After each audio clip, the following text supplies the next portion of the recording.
उन्होंने नौकरी से निकाल कर सोचा कि प्रोफेसरी छीन लेंगे तो ये चुप हो जाएंगे, डर जाएंगे और अपना चुपचाप अगली नौकरी के जुगाड़ में लग जाएंगे। तब हमने तय किया कि जुल्म के साए में लब खोलेगा कौन, और हम भी चुप रहे तो फिर बोलेगा कौन। बढ़ा दिया।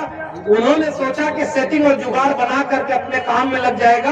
हमने किताब लिखकर कह दिया कि ये सारे लुटेरे विश्वविद्यालयों को बर्बाद कर रहे हैं। अब गांव गांव किताब चली गई। अब तक जो थोड़े से लोग जानते थे, अब 20 दिन में 26,000 कॉपी इसकी बिक गई। अब इससे बड़ा समाज का छापेगा। मंदिर तो बहुत था, मंदिर के नाम पर सबका कल्याण नहीं हुआ।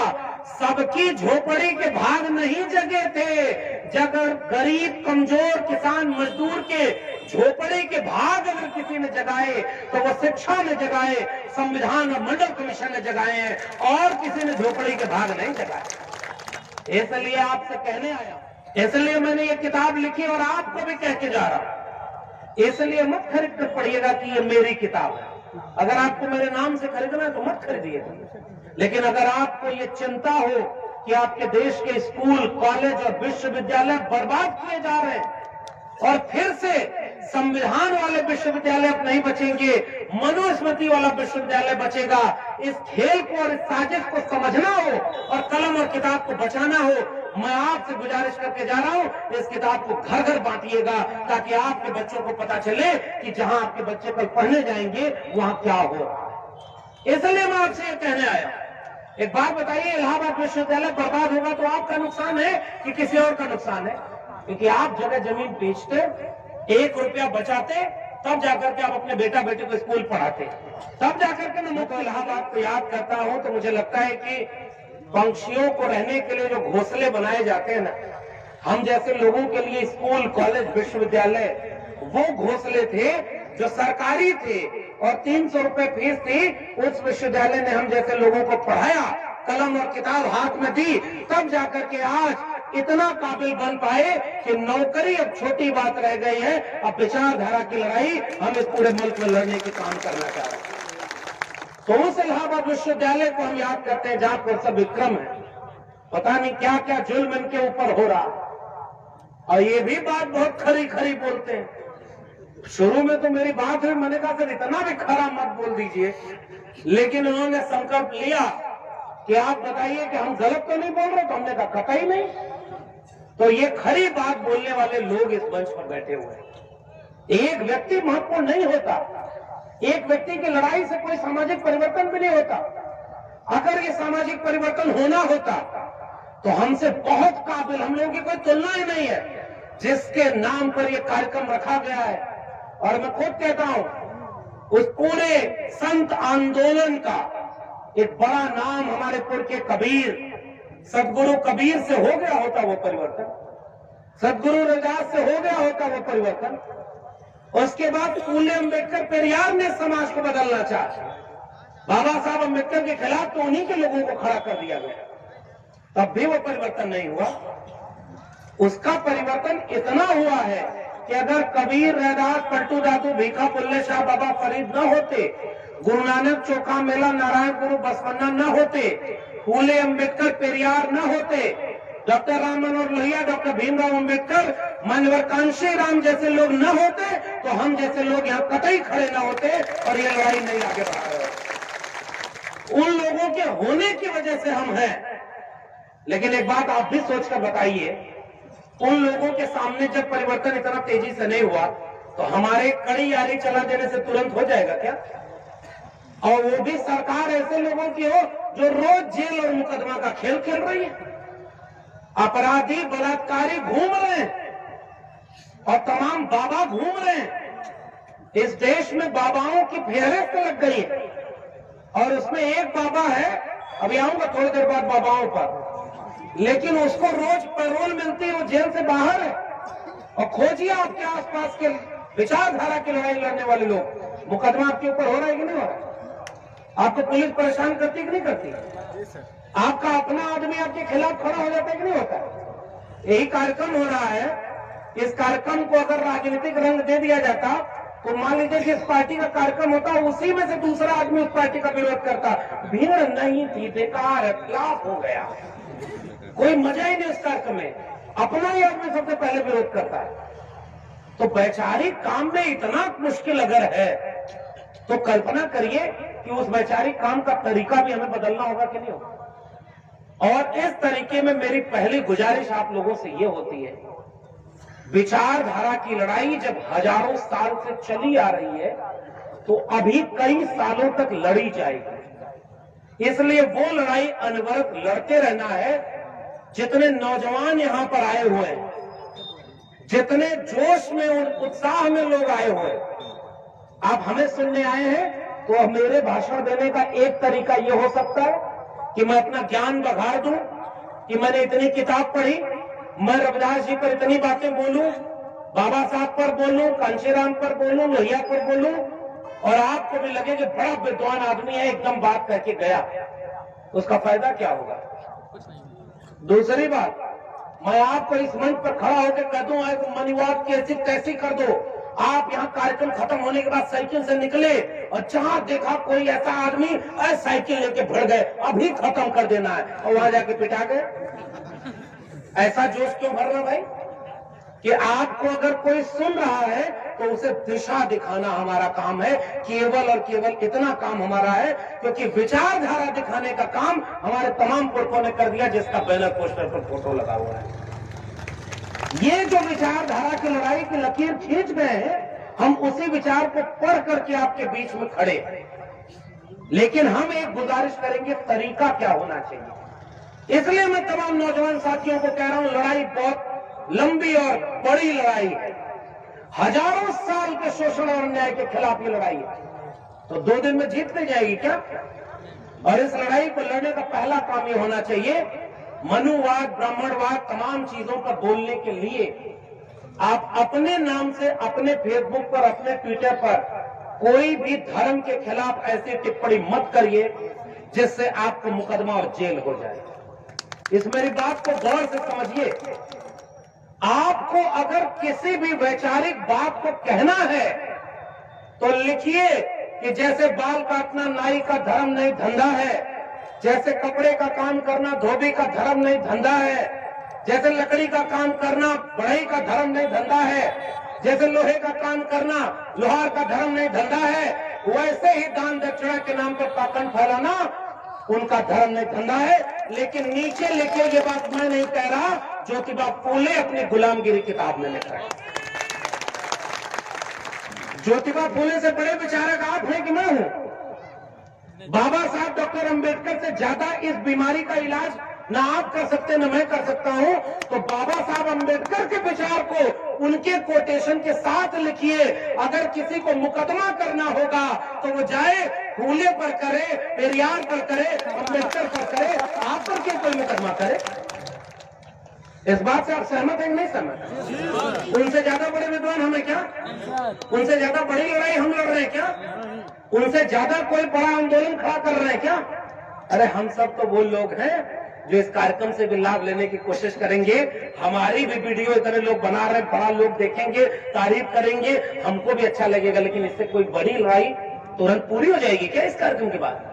ऐसे कार्यक्रम, रमेश जी हैं, इन लोगों ने तमाम लोगों ने ये कार्यक्रम किया। ऐसे कार्यक्रम रोज अभी करते रहने की जरूरत है, क्योंकि उनके विचारधारा के लोग गांव-गांव पहुंच रहे हैं। तो मेरी एक राय से आप सहमत हैं कि नहीं? गांव में आपको बचाने कोई नहीं आएगा, आपके ऊपर मुकदमा हो जाए। कितने वकील आपके समाज के हैं जो इतनी क्षमता रखते हैं कि हाई कोर्ट और सुप्रीम कोर्ट तक आपका मुकदमा लड़ेंगे? प्रोफेसर विक्रम बैठे हुए, पूछिए इनको कितने लोग साथ देने आए। लेकिन अगर वैचारिक लड़ाई सीधी होगी तो पूरा समाज आपके साथ खड़ा होगा, जैसे प्रोफेसर विक्रम के साथ खड़ा हुआ और जैसे हमारे जैसे लोगों के साथ खड़ा हुआ। उन्होंने नौकरी से निकाल कर सोचा कि प्रोफेसरी छीन लेंगे तो ये चुप हो जाएंगे, डर जाएंगे और अपना चुपचाप अगली नौकरी के जुगाड़ में लग जाएंगे। तब हमने तय किया कि जुल्म के साए में लब खोलेगा कौन, और हम भी चुप रहे तो फिर बोलेगा कौन। इसलिए हमने वैचारिक लड़ाई को लड़ने का आगे कारवां बढ़ा दिया। उन्होंने सोचा कि सेटिंग और जुगाड़ बना करके अपने काम में लग जाएगा। हमने किताब लिखकर कह दिया कि ये सारे लुटेरे विश्वविद्यालयों को बर्बाद कर रहे हैं। अब गांव-गांव किताब चली गई। अब तक जो थोड़े से लोग जानते थे, अब 20 दिन में 26,000 कॉपी इसकी बिक गई। अब इससे बड़ा समाज क्या चाहेगा? भारत के अब तक के लंबे समय के इतिहास में इतने कम समय में इतनी किताब कोई नहीं बिकी। लेकिन अगर मेरे नाम का पूरा नाम जहां पीछे जाति लगी है वहां अगर कुछ और लगा होता तो अब तक तो इस पर जाने कितनी चर्चा हो जाती कि कमाल हो गया, धमाल हो गया। इतनी बड़ी किताब ये चर्चा हो गई कि प्रोफेसर की डायरी 25,000 लोगों ने खरीद लिया। लेकिन कोई चर्चा नहीं कर रहा। वो टीवी चैनल वाले, वो अखबार वाले, वो बड़ा बचते हैं कि बड़ी खतरनाक बात इसमें लिखी है। हमने कहा हम तुम्हारे चैनल और तमाम इन चीजों के मोहताज नहीं है। जिनके लिए ये किताब लिखी है उनके हाथों में चली गई। इससे बड़ी इस बात की चर्चा क्या होगी? ये किताब कामयाब हो गई। तो हमने जो जोखिम उठाया उस जोखिम की सजा हमें मिली। एक बात बताइए, जिस वैचारिक लड़ाई की बात कर रहे हैं उन लोगों को क्या इसकी सजा नहीं मिली? ये प्रतापपुर का इलाका है। हमने तो यहाँ की ये कहानी सुनी है। हमारे मित्र हैं इलाहाबाद और दिल्ली में हमारे साथी रहे ये नवीन जी। नवीन जी इस समय लोहिया वाहिनी के जिलाध्यक्ष हैं। और पूरा इन्होंने, जब से इनको पता चला, हमने कहा भाई हम एक वैचारिक कार्यक्रम में जा रहे हैं। इन्होंने कहा भैया आप वहां जाओ, लेकिन हमारी जिम्मेदारी है कि जिस समाजवाद और अम्बेडकरवाद की और संविधान को बचाने की लड़ाई लड़ी जा रही है, हमारा फर्ज बनता है कि हम आपका स्वागत करेंगे। और रास्ते भर इनकी टीम के लोगों ने इतना जोरदार स्वागत किया, इसके लिए हम इनका धन्यवाद कहते हैं। ये सम्मान उस लड़ाई और उस निडरता का ही तो है। प्रोफेसर तो बहुत लोग हैं मेरे दिल्ली विश्वविद्यालय में, 10,000 प्रोफेसर, वाइस चांसलर, तमाम लोग। अगर प्रोफेसर के नाते आप हमें यहाँ बुलाते तो इलाहाबाद विश्वविद्यालय के कुलपति को बुलाते, उसका पद तो प्रोफेसर से बड़ा होता है। लेकिन आप बुला रहे हैं तो प्रोफेसर विक्रम जी को बुला रहे हैं, जयपाल साहब को बुला रहे हैं। आप प्रोफेसर के रूप में बुला रहे हैं तो बीएचयू जैसे विश्वविद्यालय के बड़े प्रोफेसर, हिंदी विभाग के विभागाध्यक्ष, कई किताबों के लेखक, इतने सम्मानित और समानांतर विचारधारा की बात करने वाले प्रोफेसर चौधरी यादव को बुलाया आपने, तो और हमको बुलाया जो नौकरी से निकाल दिया। तो हमारा केवल एक पैगाम, साथियों आप सब बहुत दूर से आए हैं और जिन आयोजकों ने कार्यक्रम किया, 1-1 रुपया चंदा जोड़ा होगा और चंदा नहीं दिए होंगे तो जाते हुए दे के जाइएगा, वरना कल आपके घर पे कोई कहेगा कि बगल में एक हवन कराने जा रहे हैं, चंदा दे दीजिए, तुरंत आप उधार मांग कर देते हैं। इससे वैचारिक बड़ा हवन कौन सा होगा? इसलिए न दिए हो तो मदद करके जाइए। आयोजक एक कार्यक्रम करता है, 2 कार्यक्रम करता है, लेकिन वैचारिक कार्यक्रम बिना साथ के नहीं होता। आप भाषण से कोई क्रांति अकेले नहीं होने वाले। ये कार्यक्रम रोज होना है और धीरे धीरे होना है। तब जाकर के हमने पुराने समय का इतिहास पढ़ा और जितने बड़े बुजुर्ग बैठे हुए हैं, आप लोगों से बेहतर कौन जानता होगा साहब। हमें पता चला कि इलाहाबाद के इस इलाके में 70% यादवों की आबादी है ना। अब यादवों में प्रोफेसर विक्रम कह रहे थे कि बहुत सारे यादव संघी हो गए। मैं तो एक सवाल पूछना चाहता हूं, इस देश की कौन सी जाति बची है जो आज संघी नहीं हुई है? कोई बस 19-20 का फर्क होगा। लेकिन जितने उधर गए हैं, मैं दावे से कर रहा हूं उससे ज्यादा इधर खड़े हैं। इसलिए हमें इनको जागरूक करने की जरूरत है। लेकिन होता क्या है पता है? वैचारिक रूप से जो संविधान के साथ है, बिरसा फुले अम्बेडकर के पेरियार के साथ है, वो चुप रहता है और अकेले रहता है। 10 से 20% ज्यादा आबादी उन लोगों की नहीं है जो पूरे देश को कर्मकांड और अंधविश्वास में ढोक रहे हैं, लेकिन वो हल्ला मचाते हैं। उनकी ताकत दिखती है। वो आपके घर पर आएंगे, झंडा बांध के चले जाएंगे, आप इतना डरेंगे कि झंडवा न खोल दें। अब तो चुनाव आयोग को निर्देश आ गया, कोई जबरदस्ती झंडा उतरवाए तो उसके ऊपर भी मुकदमा कर दो। ये हाल हो गई। तो इस इलाके में जो लड़ाई आपने लड़ी, यह आपका इलाका था। हमें तो पता चला कि कोई यहाँ पर दूध बेचने बल्टा लेकर जाए तो उसको भी परेशान किया जाता था। और हम तो इसी इलाहाबाद विश्वविद्यालय के पढ़ने वाले, हमारे प्रोफेसर ने एक बार बोला, और जब तक नहीं, इस तरह की चीज हमें भी समझ में आती थी तो नहीं बोलते थे। हमारे प्रोफेसर ने उस दिन बोला जिस दिन हमने इलाहाबाद विश्वविद्यालय टॉप किया, वो हमारे प्रोफेसर ने कहा कि अहीरों के बच्चे गाय भैंस चराना छोड़ करके अगर यूनिवर्सिटी टॉप करेंगे तो हमारे बच्चे कहां जाएंगे। इसको कहते हैं आरक्षण, जो हजारों साल से शिक्षा पर उनके हाथ में था। पहली बार जब इस देश में संविधान लागू हुआ, इस देश में मंडल कमीशन लागू हुआ, तब अहीरों के कोयरी, कुर्मी, भर, पासी, निषाद, मल्लार, कुमार, लोहार, बढ़ई, नाई, मोची, इन जातियों के लोग जो हजारों साल से कि कोई किसानी कर रहा है, कोई मजदूरी कर रहा है, कोई हाथ से श्रम कर रहा है, उन्होंने 1 रुपया बचाया तो अपने बेटा बेटी को शिक्षा देने स्कूल भेजा, और तब जाकर के जब उनका बेटा बेटी शिक्षित हुआ, तब जाकर के देश के संविधान और मंडल कमीशन का असर देखने को मिला कि देश में सब बराबरी की धीरे धीरे लड़ाई शुरू हो गई। लेकिन एक बात बताइए कि जैसे ही ये बराबरी की लड़ाई शुरू होने की, अब उसको खत्म कर दिया।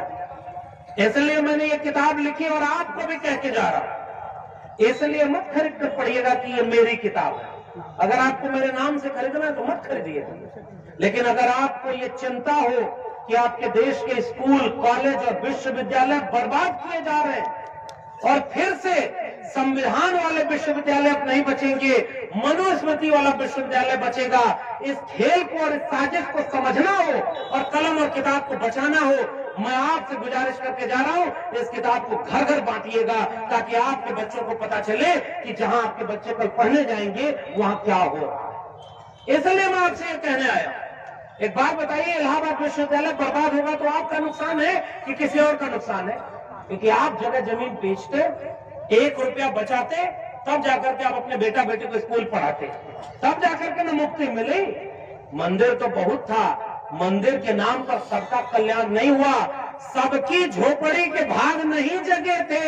जगह गरीब, कमजोर, किसान, मजदूर के झोपड़ी के भाग अगर किसी ने जगाए तो वो शिक्षा ने जगाए, संविधान और मंडल कमीशन ने जगाए हैं, और किसी ने झोपड़ी के भाग नहीं जगाए। इसलिए आपसे कहने आया, लोग आपको भटका रहे हैं ताकि आप अपनी विचारधारा की बात न कर सके।